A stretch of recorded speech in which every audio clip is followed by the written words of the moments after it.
ससुरासुरवृत्तिन्द वन्दिदं घोदघायिकममलं प्रणमामि वर्धमानं तित्थं धम्मस्य कर्तारं से पुनतिथयरे ससौवदि सिद्धे विशुद्ध सद्भावे समनेय नाणदंसन चरित तव वीर्यायारे ते सव्वे समगं पत्तेगमेव पत्तेगं वन्दामि अवट्टन्ते अर्हन्ते मानुषे खेत्ते किच्चारहन्ताणं सिद्धाणं तहणं गणहराणम् अज्झावयवगानं साहूनं चेदि सव्वेसिं तेसिं विशुद्धदंसन नानपहाना समं समासेज्य उवसंपयामि सम्मं जत्तो निवाण संपत्ती. स्वाध्याय कक्ष संपेपर्यंत आपणा सर्वांना चतुर्विध आहाराचा त्याग असणार आहे. अंतिम शासननायक 1008 भगवान महावीर स्वामी की जय. द्वादशांग श्रुत देवी की जय. प्रवचन सार ग्रंथ आपण बघतो आहे आणि 115 नंबरची गाथा जी नयविवक्षेचं सप्तभंगीचं कथन करणारी आहे. अत्यंत महत्वाची अशी ही गाथा आपण काल बघितलेली आहे आणि या संबंधामध्ये आपण थोडं आणखी विचार करणार आहोत. सप्तभंगी, नय सप्तभंगी आणि प्रमाण सप्तभंगी अशा दोन तऱ्हेने नय आणि प्रमाणाच्या दृष्टिकोनातून सप्तभंगीचं कथन केल्या जातं. आम्हाला प्रवचनसारच्या दृष्टीमधून नय सप्तभंगीचा विचार करायचा आहे. तर सर्व विरोधांचा परिहार करणारी अशी ही नय सप्तभंगी आहे. यात मध्ये परस्पर विरोधी वाटणारे पण वस्तूमध्ये अविरोधी रूपाने असणारे विधी निषेध रूपाचे धर्म कथन करण्यात येतात. कोणत्याही वस्तूचं प्रतिपादन संदर्भात पहिल्यांदा एक गोष्ट आमच्या मनामध्ये विचारणीय आहे की वस्तू ही वचनांच्या द्वारे प्रतिपादन करता येऊ शकते का. कारण आगमामध्ये आम्ही असं बऱ्याचदा कथन वाचतो की आत्मा हा वचन अगोचर आहे किंवा वस्तू सांगता येत नाही, अनिर्वचनीय आहे. मग प्रश्न असा आहे की जर वस्तू सांगितल्या जाऊ शकत नाही तर मग काय सांगितल्या जाऊ शकतं. वक्तव्य आहे वस्तू की अवक्तव्य आहे. आणि याबद्दल वस्तूचं पहिल्यांदा अस्तित्वाबद्दल बोलू तर वस्तूच्या अस्तित्वाबद्दल आम्हाला काही सांगता येऊ शकतं का की वस्तूच्या अस्तित्वाबद्दल सांगता येत नाही. आणि जर सांगितल्या जाऊ शकतं तर काय सांगितल्या जाऊ शकतं आणि काय सांगितल्या जाऊ शकत नाही हे पहिल्यांदा आम्हाला स्पष्ट करावं लागेल. सांगितल्या जाऊपणाबद्दल 3 अवस्था आम्हाला दिसतात. एक म्हणजे वस्तूचं अस्तित्व सांगितल्या जाऊ शकतं. दुसरं वस्तूचं नास्तित्व देखील सांगितल्या जाऊ शकतं. आणि तिसरं वस्तूचं अस्तित्व आणि नास्तित्व क्रमपूर्वक म्हणजे पहिल्यांदा एकाला महत्व देऊन ते क्रमपूर्वक देखील सांगितल्या जाऊ शकतं. म्हणून वक्तव्याबद्दल 3 स्थिती बनतात: अस्तित्व, नास्तित्व आणि अस्ति नास्तीपणा. यामुळे हे 3 भंग या ठिकाणी प्रथमतः झाले. नंतर सांगितल्या जाऊ शकत नाही तर काय सांगितल्या जाऊ शकत नाही तर याबद्दल देखील 4 स्थिती बनतात. पहिली स्थिती बनते की वस्तूच्या पूर्ण वस्तू स्वरूपाबद्दल सांगितल्या जाऊ शकत नाही. म्हणून पहिला भंग सांगितला जातो की काहीच सांगितल्या जाऊ शकत नाही, म्हणून अवक्तव्य हा भंग बनतो. नंतर अस्तित्व सांगितल्या जाते पण त्यावेळेला संपूर्ण वस्तू मात्र सांगितल्या जाऊ शकत नाही, म्हणून पाचवा भंग म्हणजे अवक्तव्याबद्दल नंतरचा भंग बनतो अस्ति आणि अवक्तव्य असा. नंतरच्या याच्यामध्ये भंगात सांगितलं की नास्तित्व पण सांगितल्या जातं, पण त्यावेळी संपूर्ण वस्तू सांगितल्या जात नाही. म्हणून 6वा भंग बनतो नास्ती आणि अवक्तव्य. आणि 7वा भंग बनतो युगपद अस्तित्व आणि नास्तित्व हे क्रमाने सांगितल्या जातं, पण तरीही संपूर्ण वस्तू सांगितल्या जाऊ शकत नाही. म्हणून अस्ति नास्ती अवक्तव्य अशा हा 7वा भंग तिथे बनतो. आता या भंगांच्या विशेषता बघत असताना प्रत्येक वस्तू आपापल्या अस्तित्व धर्मामुळे टिकून आहे, हे आपण आतापर्यंत प्रवचनसारच्या ग्रंथाच्या आधारे बघितलं. आणि वस्तू स्वद्रव्य, स्वक्षेत्र, स्वकाल आणि स्वभावाच्या अपेक्षेने अस्तित्ववान आहे. संपूर्ण वस्तूचा गुण आणि पर्याय समूह म्हणजे द्रव्य आहे. त्याचे जे प्रदेश आहे ते त्याचं क्षेत्र आहे. त्याची जी वर्तमान अवस्था तो त्या वस्तूचा स्वकाल आहे आणि त्याचे जे गुण आहे तो वस्तूचा भाव आहे. प्रत्येक वस्तूचं अस्तित्व हे 4 वर अवलंबून असतं आणि या 4हीला योग्य प्रकारे समजावं लागतं, तेव्हा वस्तूचं अस्तित्व आम्हाला ज्ञात होतं.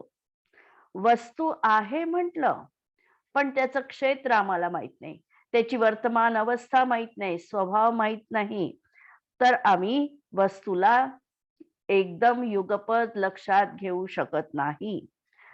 आणि अशा तऱ्हेने द्रव्यार्थिक नयाची आणि पर्यायार्थिक नयाची मुख्यता ठेवून आम्हाला वस्तूचं हे स्वचतुष्टय त्या ठिकाणी समजून घ्यावं लागत आहे.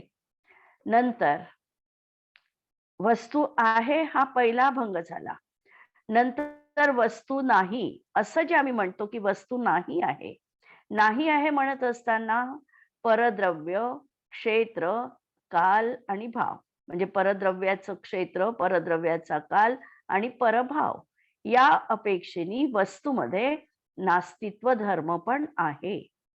अस्तित्वाने वस्तूचं अस्तित्व टिकविलं, तर नास्तित्व धर्मानी परापासून वेगळेपणा आहे असं हे आम्हाला नास्तित्व धर्मानी कथन केलं की हा परापासून वेगळा आहे.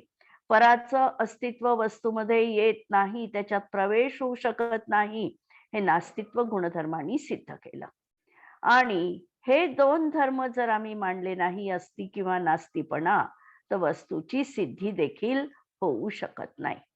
म्हणून हे अस्तित्व आणि नास्तित्व हे धर्म वस्तूमध्ये मुळात आहेतच. अस्तिपणासारखा नास्तीपणा हा देखील वस्तूचा धर्म आहे, पण हा अभावरूप धर्म आहे. वस्तूत अस्थिरूपपणा आहे, म्हणून हा भावांतर स्वभावरूप नास्तित्व धर्म पण आहे.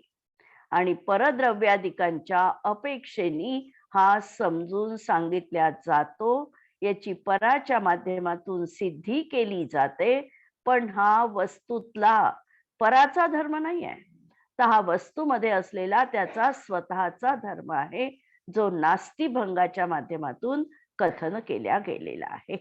आणि या नास्तित्व सांगताना ही स्व आणि परविभाजन रेषा अत्यंत स्पष्ट अशी दृग्गोचर आपल्याला व्हायला पाहिजे की कशा कशाचं नास्तित्व आहे. एका वस्तूत तर अनंत वस्तूंचं नास्तित्व आहे.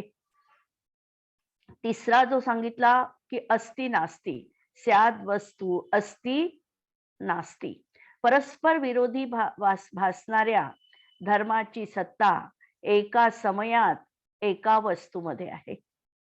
वाणीची असमर्थता आहे, त्यामुळे वाणी भाषा एकदम दोन्ही धर्म सांगू शकत नाही, पण वस्तूमध्ये मात्र ते युगपद विद्यमान आहे, यामध्ये बाधा नाही. आणि या धर्मानी अस्ति नास्ती या धर्मानी ते दोन्ही धर्म अविरोधपणे आहेत, वस्तूत अविरोधपणे आहे, पण सांगण्यामध्ये क्रम असणार आहे हे सांगितलं. म्हणून तिसरा भंग त्या ठिकाणी अस्ति नास्तीचा बनला की युगपद वस्तूमध्ये ते आहे, पण आमच्या कथनामध्ये क्रमाने ते येणार आहे. चौथा भंग या भंगामुळे वस्तू वचनांच्या द्वारे युगपत संपूर्ण सांगितल्या जाऊ शकत नाही, हे सांगितल्या गेलं. अवक्तव्य, अवक्त्यामुळे वस्तू वचनांनी पूर्णतः सांगितल्या जाऊ शकत नाही. कथनचित ती वचन गोचर आहे, पण कथनचित ती वचन अगोचर पण आहे, अवक्तव्य पण आहे, अवाच्य पण आहे. वस्तूचा जो सूक्ष्म स्वभाव आहे की तो वचनांनी संपूर्णतः सांगता येत नाही, आणि हाही सम्यक श्रुतज्ञानाचाच अंश आहे. वस्तू सर्वथा अवक्तव्य नाही, कारण आम्ही वस्तूबद्दलच बोलतो आहे, आणि वस्तूबद्दल बोलतो आहे, आणि वस्तू अनिर्वचनीय आहे, म्हणजे आमचं कथन स्ववचन बाधित होईल. जसं एखादी मौन घेतलेली व्यक्ती आहे आणि तिने म्हणावं, तोंडाने उच्चार करावा की मला मौन आहे.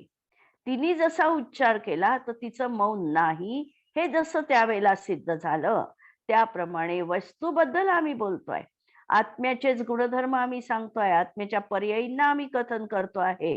आणि जर आम्ही म्हणू की आत्मा अनिर्वचनीय आहे, तर आमचं हे वचन आमच्याच वचनांनी बाधित होईल, आणि म्हणून आम्हाला हा असा अवक्तव्यपणा असा मान्य नाही, अवाच्य असं नाही. म्हणून हा देखील वस्तूचाच गुणधर्म आहे, अवक्तव्यपणा, की आम्हाला पूर्णतः वस्तूचं स्पष्टीकरण देता येत नाही आम्हाला, कारण वेगळं आहे. जसं एखादं सरबत आहे, सरबताचं जर आपण उदाहरण बघितलं तर सरबतामध्ये आम्ही लिंबू पण टाकलेलं आहे, पाणी पण टाकलेलं आहे, आणखी अनेक काही त्याच्यामध्ये आम्ही मिसळलेलं आहे. आणि ती वस्तू आम्ही जर घेतली आणि त्याचा स्वाद सांगा म्हटलं तर आम्ही सांगतो याबद्दल आम्हाला स्वाद याचा सांगता येत नाही, खूप चांगलं झालं असं आम्ही म्हणू, पण स्वाद आम्हाला नेमका सांगता येत नाही. म्हणून कथनचित ते अवक्तव्य आहे. जगामध्ये अवक्तव्यपणाची कितीतरी आम्हाला उदाहरणं देता येईल. हिरवा रंग आम्ही वातावरणामध्ये बघतो, पानं पानं बघत असताना हिरवी पानं आम्ही बघतो आहे, पण हिरवं पान बघत असताना प्रत्येकाचा हिरवेपणा तो वेगळा आहे. आणि जर आम्हाला एवढं सूक्ष्म कथन करायचं असेल तर आम्ही ते वचनांनी कथन करू शकत नाही. आम्ही शेवाळी रंग असेल, डार्क हिरवा असेल, फिक्का पोपटी असेल, म्हणजे सगळे रंग आम्ही एका हिरव्या रंगामध्ये समाविष्ट करतो आणि त्या ठिकाणी म्हणतो की वस्तूची पूर्णतः आम्ही कथन करू शकत नाही, वस्तू अनिर्वचनीय आहे. तर अशा तऱ्हेने हा वस्तूमधलाच गुणधर्म आहे.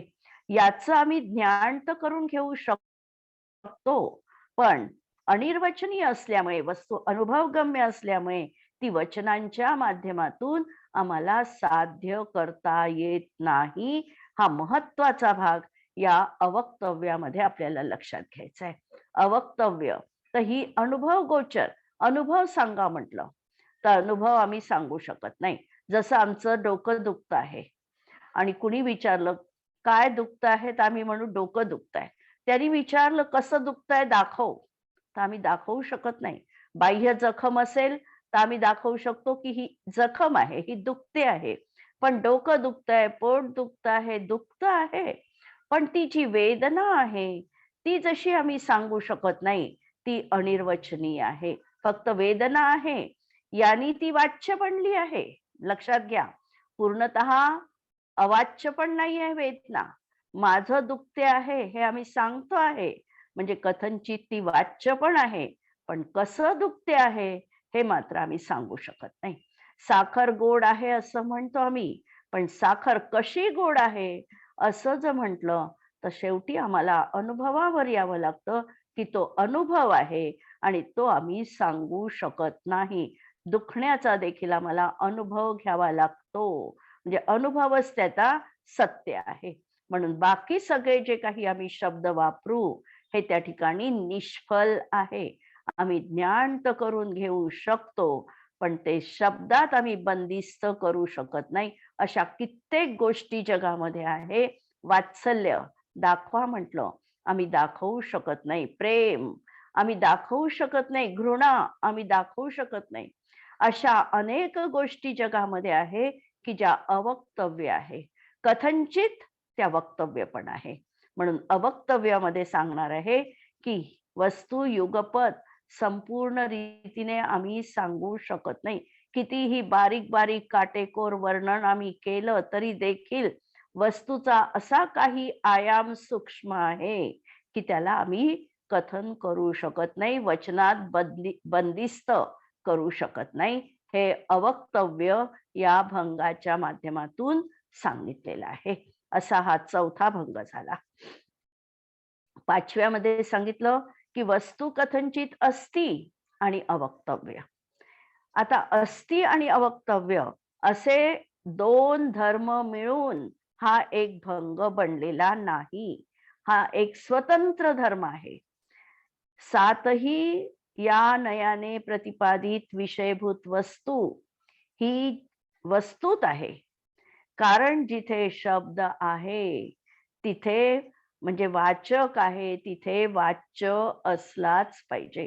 म्हणून अस्ति आणि अवक्तव्य मिळून हा एक धर्म आहे. म्हणजे दोन धर्म मिळून म्हणजे हा तिसरा संयोगी जात्यंतर धर्म याला म्हटलेला आहे, असा हा आहे. वस्तू अस्ति तर आहे, पण अस्ति शिवाय बरच काही वस्तूत आहे जे आम्हाला युगपत कथन करता येत नाही, पण आहे वस्तूमध्ये. म्हणून वस्तू या दृष्टिकोनातून अवक्तव्य आहे. आता आपण अवक्तव्याबद्दल बरंच पाहिलं की काय काय आपण सांगू शकत नाही. वस्तू आहे पण आम्ही पूर्णांशाने ती शब्दात बंदिस्त करू शकत नाही. असा हा पाचवा भंग बनलेला आहे, अस्ति अवक्तव्य. नंतर स्याद नास्ति अवक्तव्य, की परापासून नास्तिपणात वस्तूमध्ये विद्यमान आहे आणि आत्मा तरीही बरच काही आत्म्याबद्दल किंवा वस्तूबद्दल आम्ही कथन करू शकत नाही. म्हणून त्या वस्तूची किंवा आत्म्याची अनिर्वचनीयता देखील जगामध्ये विद्यमान आहे. एक आम्ही सांगू शकू, पण एक सांगत असताना नुसती तेवढ्यानीच आमच्या वस्तूची पूर्णता होत नाही. वस्तूमध्ये न सांगितल्या गेलेल्या देखील अनेक गोष्टी विद्यमान आहे, ज्याला आम्ही सांगा म्हटलं तर सांगू शकत नाही. अशी नास्ती पण अवक्तव्यता तिथे असणार आहे. आणि सातवा भंग बनणार आहे की वस्तूच्या अपेक्षेने अस्ति, पराच्या अपेक्षेने नास्ति याचं क्रमशः कथन शक्य आहे. पण आम्हाला याशिवाय ही वस्तूमध्ये अजून काही जे बरच आहे त्याबद्दल आम्ही काहीही बोलू शकत नाही. म्हणून असा हा सातवा अवक्तव्य नावाचा म्हणजे अस्ति नास्ति अवक्तव्य नावाचा सातवा भंग त्या ठिकाणी निष्पन्न झालेला आहे. आणि या सात माध्यमातूनच वस्तूला पूर्णांशाने आम्हाला समजता येऊ शकतं. वस्तूला समजण्यासाठी आमच्या मनामध्ये देखील अशा या सात तऱ्हेच्या शंका येतात आणि त्याचं निरसन सप्तभंगीच्या माध्यमातून केलेलं आहे. आता याची जर आपल्याला उदाहरणं बघायची असेल सप्तभंगीच्या संबंधामध्ये तर आम्ही उदाहरण पण पाहू शकतो. जसं पहिल्यांदा तर आपण म्हणूया की घट आहे. आचार्यांनी उदाहरण दिलेलं आहे की स्याद घट एव, तर कथनचित घट आहे. घट आहे म्हणत असताना त्याला स्वचतुष्टयाची अपेक्षा जोडली की त्याच्या द्रव्य क्षेत्र काल भावानी तो घट आहे. आता हे कसं लावायचं द्रव्य क्षेत्र काल भावाच्या अपेक्षेने? तर घटाचं द्रव्य हे मृत्तिका द्रव्य आहे. हा त्या ठिकाणी द्रव्यानी कथन केलं की घट मातीचा बनलेला आहे, सोन्याचा नाही. नंतर घट माझ्या समोर आहे, माझ्या परोक्ष नाही. हे क्षेत्राच्या अपेक्षेने कथन केलं की या ठिकाणी म्हणजे इथे या क्षेत्रावर माझ्या समोर घट आहे, माझ्या परोक्ष नाही. तिसरं त्या घटाची आत्ताची वर्तमान अवस्था ती त्या ठिकाणी स्वकाल आहे की घडा तो असा पाणी भरण्यासाठी तत्पर आहे, ही त्याची अवस्था, हा त्याचा स्वकाल आहे. आणि जल धारण करणं हा त्याचा स्वभाव आहे. या अपेक्षेने घट आहे. आता तो घट म्हणजे अस्ति गुणधर्म झाला की घट आहे. नंतर दुसरा नास्ती कथंचित घट नाही. हा दुसरा की पराच्या अपेक्षेने बघितलं तर त्या पराच्या अपेक्षेने त्या घटामध्ये त्या अनंत परवस्तूंची नास्ती आहे, म्हणून ती नास्ती घट नाही असं आम्ही त्या ठिकाणी नास्ती धर्माच्या अपेक्षेने कथन केलं. तिसरा झाला घट आहे आणि घट नाही, म्हणजे स्यात कथंचित घट आहे आणि कथंचित घट नाही, अस्ति नास्ती युगल पाहिलं. नंतर अवक्तव्य की अवक्तव्याबद्दल आम्ही त्या ठिकाणी बोललो की आम्हाला पूर्णपणे त्याला सांगता येऊ शकत नाही, अनुभवाचीच ती गोष्ट आहे, म्हणून आम्ही अवक्तव्य बोललो.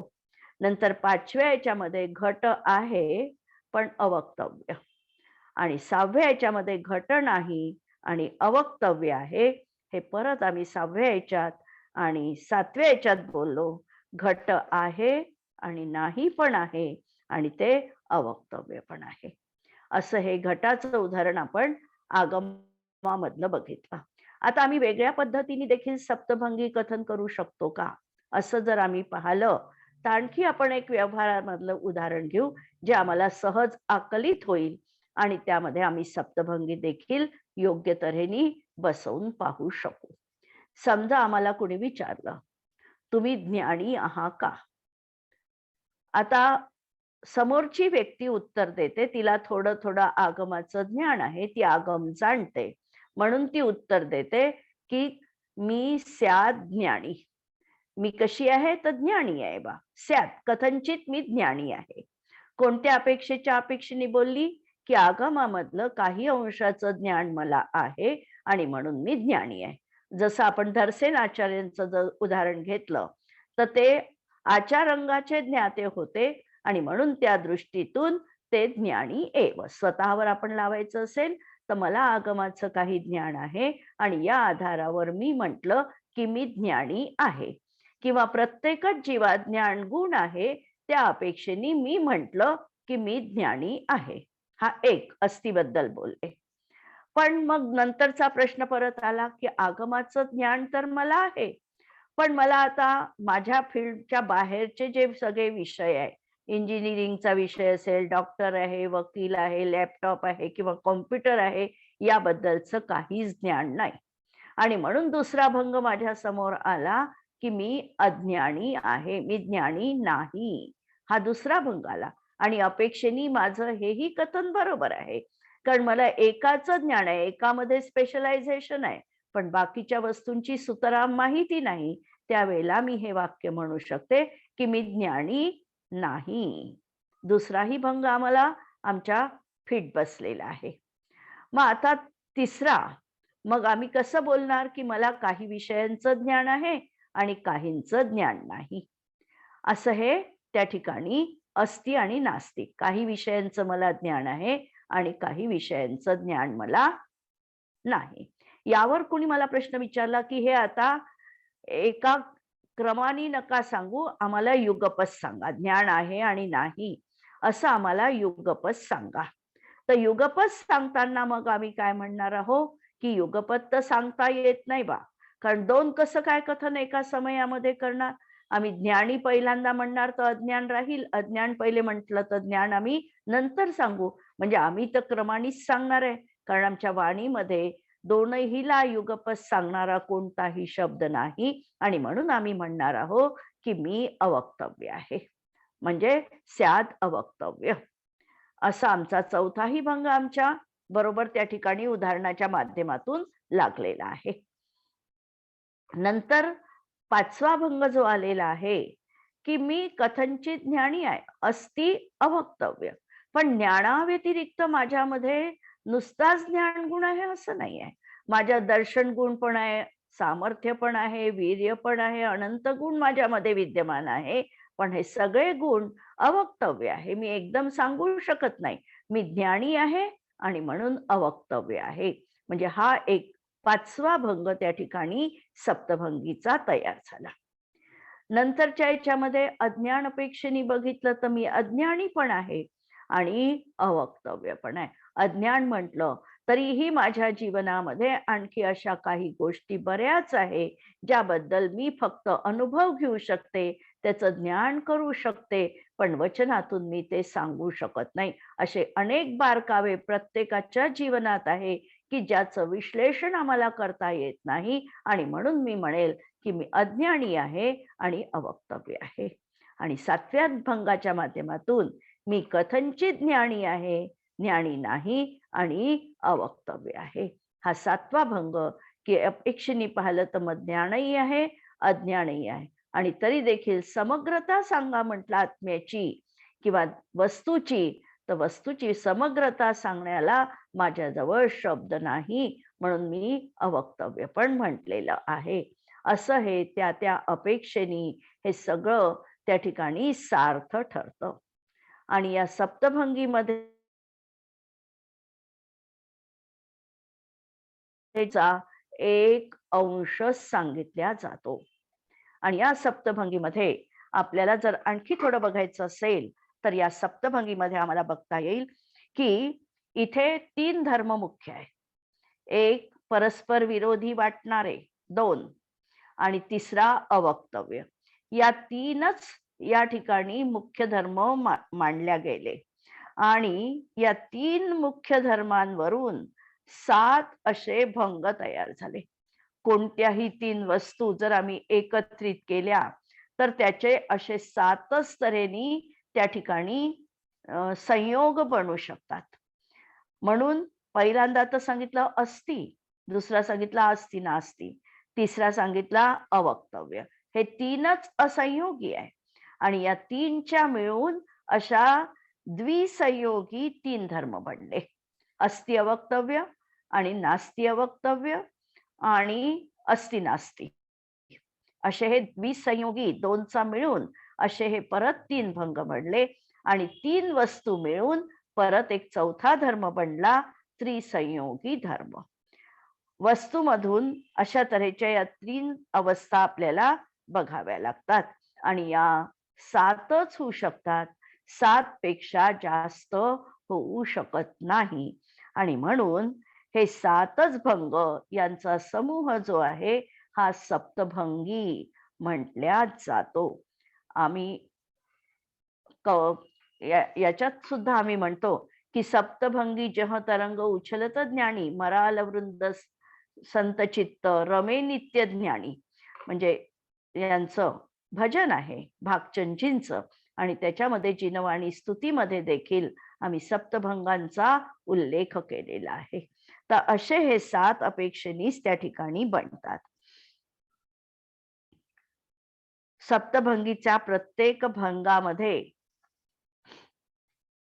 विवक्षा आणि निश्चिती, म्हणजे स्यात या अपेक्षेनी विवक्षा दाखविलेली आहे, आणि एव या शब्दाच्या माध्यमातून निश्चिती निर्णय आहे.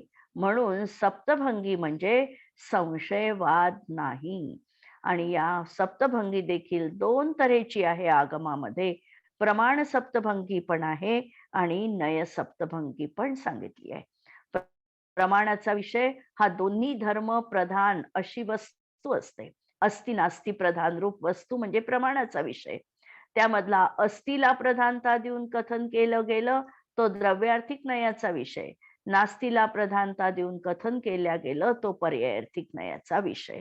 आणि नय सप्तभंगी मध्ये अपेक्षा स्पष्टपणे सांगितली जाते. प्रमाण सप्तभंगी मध्ये अपेक्षा स्पष्ट सांगितल्या जाईलच असं नाही. आणि कदाचित स्याद हा शब्द त्या ठिकाणी वापरला जातो. असा हा त्या ठिकाणी प्रमाणामध्ये थोडा फरक आहे. यावर पंडित वृंदावनदासजी म्हणतात, आपणी चतुष्टय द्रव्य क्षेत्र काल भाव करी. स्वतःच्या चतुष्टयानी द्रव्य क्षेत्र काल भाव करी. तिहु काल माही दरव अस्तित्व स्वरूप है. सोई परद्रव्य के चतुष्टय करी नास्ति सदा.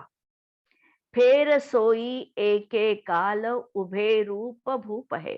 आणि एका काळामध्ये ते उभय रूप आहे, अस्ति नास्ति. एके काल नाही जात कहो ताते अकथ है. एका काळात ते सांगितल्या जाऊ शकत नाही म्हणून अकथ आहे, सांगितल्या न जाणार आहे. फेर सोई अस्ति अवक्तव्यसु अनूप है. फेर नास्ति अकथ अस्ति नास्ति अकथ है. कथंचित वाणी सो सुधारस कूप है. शेवटचा शब्द अत्यंत महत्वाचा. कथंचित वाणी सो सुधारस कूप है. ही अशी स्याद्वात कथंचित रूपाची जी वाणी आहे, ही वाणी जणू काही सुधारस कूप आहे. सुधा म्हणजे अमृत, अमृताचा जणू काही हा कूप आहे किंवा अमृताचा जणू काही हा घट आहे. अशा तऱ्हेने वृंदावनदासजी कवींनी याबद्दल भाष्य केलेलं आहे. आणि ही गाथा आपण बघितली, अत्यंत महत्वाची गाथा आहे. सप्तभंगीच्या स्वरूपामध्ये आमची नेहमी गफलत होते. आम्ही सप्तभंगी ते सात भंग तर सांगतो, पण ते कशा तऱ्हेने लावायचे याच्यामध्ये मात्र आमची कुठे ना कुठे चूक होऊ शकते. तर या चुकीला आपण दुरुस्त करून घेऊया आणि अशा तऱ्हेने सप्तभंगीचं यथार्थ स्वरूप आमच्या अंतरंगामध्ये ठसवायचं आहे. आणि प्रयोग करताना आमच्या जीवनामध्ये नयविवक्षा अनेक तऱ्हेनी आगमामध्ये लावणार आहे. कारण आगम हे नयानी परिपूर्ण आहे. तर आम्हाला विविध आगमांचा जेव्हा अभ्यास करायचा, तेव्हा आचार्यांची भूमिका पहिल्यांदा आम्हाला स्पष्टपणे जाणून घ्यावी लागते. आणि विविध नयांच्या माध्यमातून आचार्यांना नेमकं त्या वस्तूबद्दल, आत्म्याबद्दल कोणत्या पद्धतीने विचार करायचा आहे, ती विवक्षा देखील आम्हाला समजून घ्यावी लागते. एकाच वेळेला कदाचित आगमामध्ये परस्पर विरोधी कथन देखील येऊ शकतात.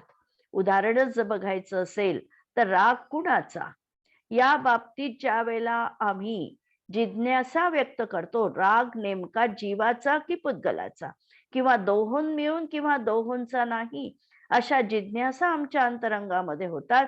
तर आगमामध्ये आम्हाला चारही तऱ्हेच्या विवक्षा मिळतात. राग जीवाचा आहे ही पण विवक्षा मिळते, राग पौद्गलिक आहे ही पण विवक्षा मिळते, राग जीव आणि पुद्गल मिळून बनलेला आहे ही विवक्षा मिळते, आणि राग जीवाचा पण नाही आणि पुद्गलाचा पण नाही, अशाही विवक्षा मिळतात. तेव्हा त्यावेळेला सामंजस्याने आचार्यांचा दृष्टिकोन आम्हाला समजून घ्यावा लागतो आणि विविध नयांनी ती बाजू आम्हाला पक्की करावी लागते. आणि यामधून स्वतःच्या आत्मतत्वाचा परिचय आम्हाला करून घ्यावा लागतो की राग आहे, जीवात आहे.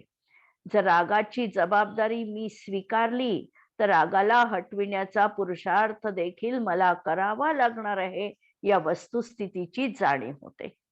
राग माझा नाही म्हणण्यामध्ये, राग कर्माच्या उदयात आहे, माझ्या स्वभावात त्याचा प्रवेश नाही म्हणून मला तो उपादेय नाही, या दृष्टीतून रागाला अस्तित्वातला मी नाकारू देखील शकते.